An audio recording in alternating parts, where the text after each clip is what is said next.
Ce que je vais vous raconter, c'est Louis qui me l'a dit la seule et unique fois où nous nous sommes parlé, une nuit de juillet, dans le Finistère, alors qu'il était encore vivant. De vue, je connaissais Louis depuis l'enfance, mais il avait toujours été pour moi comme un bibelot sans âge, le lointain membre d'une famille avec qui je n'entretenais plus aucun lien, un oncle banal, taiseux. De lui, on disait qu'il n'entendait plus que d'une oreille. Il est à moitié sourd depuis que sa femme est partie. Voilà ce qu'on racontait à son sujet. On ne peut pas dire qu'il faisait vraiment sympathique, avec ses sourcils en désordre, sa panse d'alcoolique, son silence de meurtrier. Il avait l'air sur ses gardes. Mais bizarrement, j'avais toujours eu de la tendresse pour lui. Cette tendresse vague qu'on accorde à certains inconnus, pas à d'autres. Avec sa femme, ils avaient longtemps formé un couple d'agriculteurs, respectés.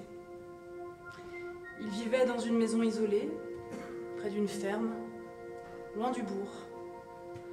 On les disait heureux, occupés. Lui prenait en charge la vie matérielle. Il donnait à manger aux animaux. Il leur parlait parfois. Elle prenait en charge la vie sociale. Elle s'occupait de faire la conversation avec les visiteurs occasionnels, puis elle parlait à l'assesseur, les dimanches électoraux. Elle avait une voix très autoritaire, une voix ferme, décidée, une voix qui m'agaçait quand j'étais enfant. Trop sûre d'elle, trop professeur, trop madame je sais tout. Trop claire. Mais je la connaissais mal. Ce sont des souvenirs vagues. Je n'ai dû les voir qu'une ou deux fois, ces gens. Une ou deux fois dans le flou de l'enfance, avant cette nuit où Louis m'a hébergée chez lui, parce que j'avais 2 jours à passer en Bretagne pour un concert.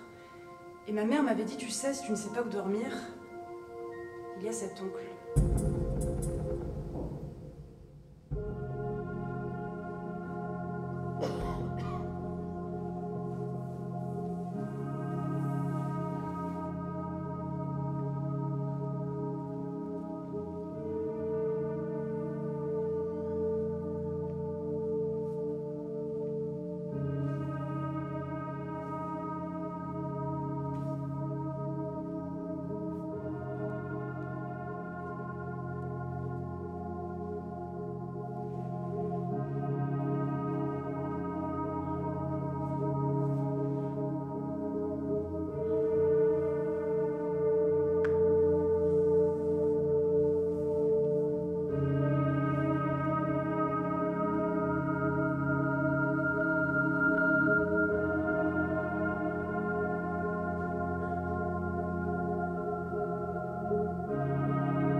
J'avais 25 ans,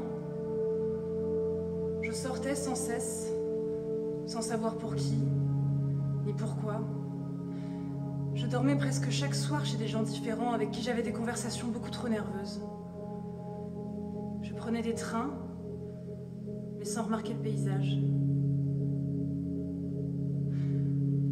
Je songeais à arrêter la musique, je ne prenais plus de plaisir ni à en écouter, ni à en faire. Je ne cherchais qu'à plaire. Chercher à plaire rend triste. Mon désir était un territoire obscur et j'en avais perdu l'accès. Je me sentais loin des autres, de moi-même. J'étais quelque chose comme un acteur de cinéma muet, comme une caresse.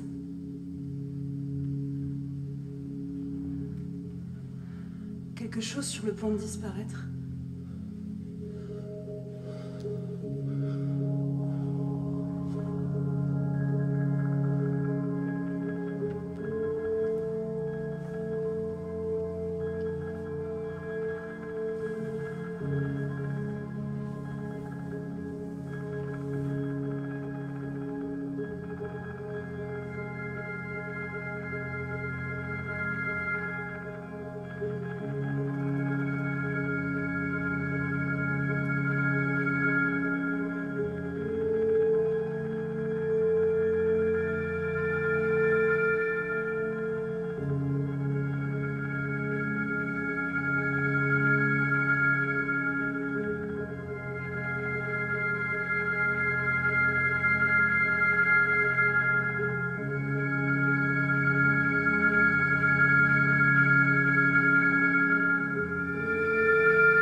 Donc, j'étais allée disparaître chez Louis. Cet oncle inconnu, à qui je n'avais évidemment rien confié de mes problèmes dérisoires. Il avait 78 ans, le corps d'un autre siècle. Quand j'étais arrivée, je m'étais contentée de le saluer. Merci beaucoup pour la chambre, j'espère que vous allez bien. Et puis le premier soir, on n'avait pas échangé un mot de plus. Mais le second, on va savoir pourquoi. Sur les coups de 19 h, le vieux Louis avait sorti sa plus vieille bouteille de whisky. Il avait frappé à ma chambre. Tu en veux? On avait bu, comme ça, dans son jardin, en regardant le soleil qui se couchait sur nos têtes, en silence, en homme. Et puis, il m'avait proposé qu'on aille marcher, se dégourdir, ce sont ses mots exacts. Se dégourdir, lui qui me donnait pourtant l'impression d'être déjà empaillé depuis 10 ans. Je bois trop. Je bois trop, avait-il dit d'une voix rauque, depuis que mon chien est mort. Et j'avais senti chez lui comme un besoin de parler. Alors je m'étais approchée de son oreille, celle qui fonctionnait encore, puis j'avais haussé la voix. On avait avancé, coupant à travers les champs, parlant de tout, de rien, de la musique électronique, qu'il ne comprenait définitivement pas, et de la Bretagne, qu'il n'avait jamais quittée. Et sans doute parce que nous ne nous connaissions pas, et qu'il y avait dans l'atmosphère, ce jour-là, comme un air de fin du monde, il avait prononcé le nom de sa femme. « Tu l'as connue, Marie ?» J'avais acquiescé, précisant quand même que mes souvenirs de famille étaient généralement assez laborieux. Je l'ai aimée. Je l'ai aimée. C'était une femme bien, fiable, claire, une travailleuse. Et puis elle voyait des choses. Elle voyait des choses et c'est ça que les gens ne comprennent pas. Elle aimait la poésie. Rimbaud, Apollinaire. Et là, il avait eu un geste de la main, l'air de chasser quoi? Une mauvaise idée, une mouche? Bref, moi j'y connais rien. Et bizarrement, c'est là que j'avais osé lui poser la question qui me taraudait depuis le départ. La question que tout le monde voulait lui poser dans la famille. Qu'est-ce qui, au juste, s'était passé? Pourquoi il s'était séparé avec Marie? C'était une autre époque, m'avait dit Louis. Une autre époque. On habitait déjà dans cette maison, isolée, loin des bourgs. Notre fille était partie, on vivait avec nos ânes, notre chien, et on se demandait si on n'allait pas finir par le regretter, de s'être isolés comme ça. Ça faisait 33 ans qu'on était ensemble, Marie et moi. 33 ans, tu te rends compte? Je veux dire, j'étais sûre qu'on vieillirait ensemble. Non, j'étais sûre qu'on vieillirait en se tenant la main. Mais tu vois, il avait ouvert sa paume, vide. Il avait eu l'air d'un vieil enfant ridé. Le week-end, on allait souvent à Leroy Merlin avec Marie. J'adore le Leroy, je sais pas toi. On prenait toujours le même chemin. On s'installait dans la voiture et puis on passait d'abord devant la boulangerie, la quincaillerie, le G20. On arrivait au parking, on garait la voiture et puis en général, Marie passait devant. Je la regardais qui mettait les courses dans le panier. Ce jour-là,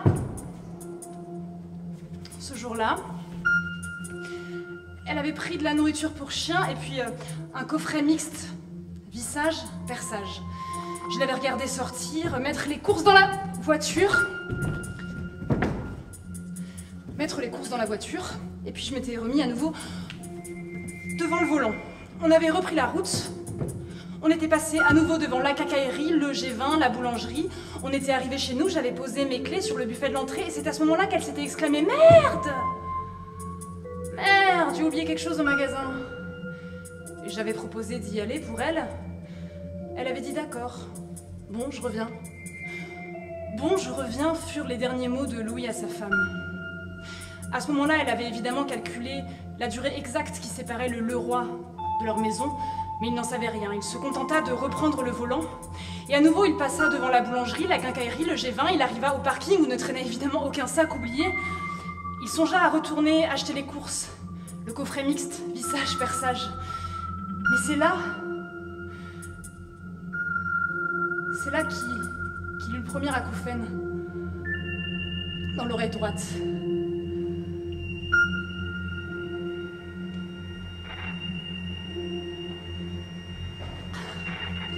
Comme un pressentiment qu'il n'écouta pas. À ce moment-là, sans doute qu'une sonnerie de téléphone aurait tout changé, si Louis avait appelé chez lui. Peut-être qu'un son brisant l'atmosphère que Marie était en train de mettre en place, peut-être que cela aurait modifié le cours de sa vie. Mais il n'appela personne, il se contenta à nouveau de reprendre le volant, et son oreille vibrait alors qu'il passa devant le G20, son oreille vibrait encore quand il passa devant la quincaillerie, son oreille vibrait quand il passa devant la boulangerie, et elle vibrait terriblement quand il arriva chez lui, quand il posa les clés sur le buffet de l'entrée, et quand sous l'acouphène il perçut soudain le vide. Un silence monstrueux.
monté à la salle de bain, où il avait crié le nom de sa femme Marie. Puis dans la chambre, Marie Celle des amis Marie? Rien. Il était allé dans le jardin où son chien aboyait. Comme un cerbère. C'est comme s'il avait vu un fantôme, me dirait-il. Et puis il avait vu Cézanne. Si calme, Cézanne. Et ce calme l'avait apaisé un instant. L'instant d'après, il avait vu la lettre. 4 mots. Sur une enveloppe. Pour Louis. C'est fini. Et c'est là qu'il avait perdu l'oreille. C'est là que j'ai perdu mon oreille, ce sont ces mots. Tout est devenu rouge. Les chiens, les ânes, les sons. Tout est devenu rouge. Et c'est ça le choc. Comme si on t'obligeait à avaler tout l'océan en un instant. Et tu peux pas avaler. Tu peux pas. Je pouvais pas. Et tout est devenu rouge. Enfin, je sais pas pourquoi je te raconte tout ça ce soir, me dit-il. J'ai trop bu. Normalement, je ne le raconte pas. C'était ma femme. Elle n'est jamais revenue. Elle m'a laissée seule, un soir, avec le vent, mes ânes et mon chien.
Je suis retournée récemment à l'endroit exact où tout ça s'est passé. J'étais en Bretagne pour un concert, des années après. Après ce soir-là, je n'avais plus jamais revu Louis. On s'était quittés comme ça, à la fois plus proches et plus inconnus que jamais. On avait pris un dernier digestif Et puis on était allé dormir. Comme toujours, quand je bois trop, j'avais fait des rêves ignobles.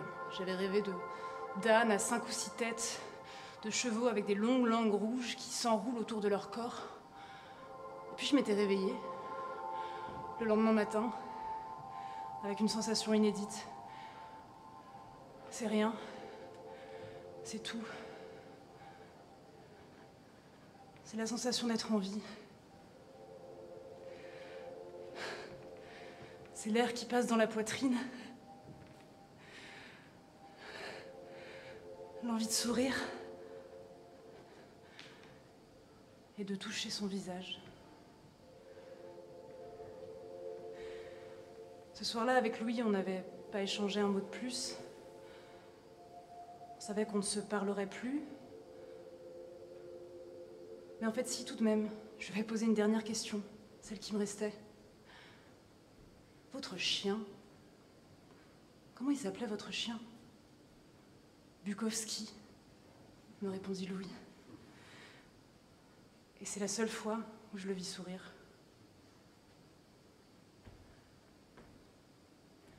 Ma femme adorait Bukowski. Je crois qu'elle écrivait en secret. Elle rêvait d'autre chose. Mais avec moi, elle ne pouvait pas. Elle ne pouvait pas. Il y avait un monde en elle. Et il le répéta. Il y avait un monde en elle. Et en vous? Je demandais, comme si je me posais la question à moi-même. Louis fit comme s'il ne m'avait pas entendu et sortit plutôt un papier de sa poche. Le papier qu'il avait trouvé dans l'enveloppe le jour de la disparition de sa femme. Un papier avec quelques mots simples. Un poème. Quelques mots simples comme tout ce qui compte. Quelque chose qui faisait. Il y a dans mon cœur un oiseau bleu qui veut sortir, mais je suis trop coriace pour lui. Je lui dis, reste là. Je ne veux pas qu'on te voie. Il y a dans mon cœur un oiseau bleu qui veut sortir, mais je suis trop coriace. Je lui verse du whisky dessus. Et j'inhale des bouffées de cigarettes. Et les tapins et les barmen et les employés d'épicerie ne savent pas qu'il est là. Il y a dans mon cœur un oiseau bleu qui veut sortir, mais je suis trop coriace pour lui. Je lui dis, tu veux fourrer ma vie dans le pétrin? Tu veux foutre en l'air mon boulot? Il y a dans mon cœur un oiseau bleu qui veut sortir, mais je suis trop malin. Je ne le laisse sortir que de temps en temps, la nuit, quand tout le monde dort. Et puis je le remets. Et il chante un peu là-dedans. Je ne le laisse pas tout à fait mourir. Je lui dis, je sais que tu es là. Alors ne sois pas triste. Et on dort ensemble, comme ça, liés par notre pacte secret. Et c'est assez beau pour faire pleurer un homme. Mais je ne pleure pas. Et vous ?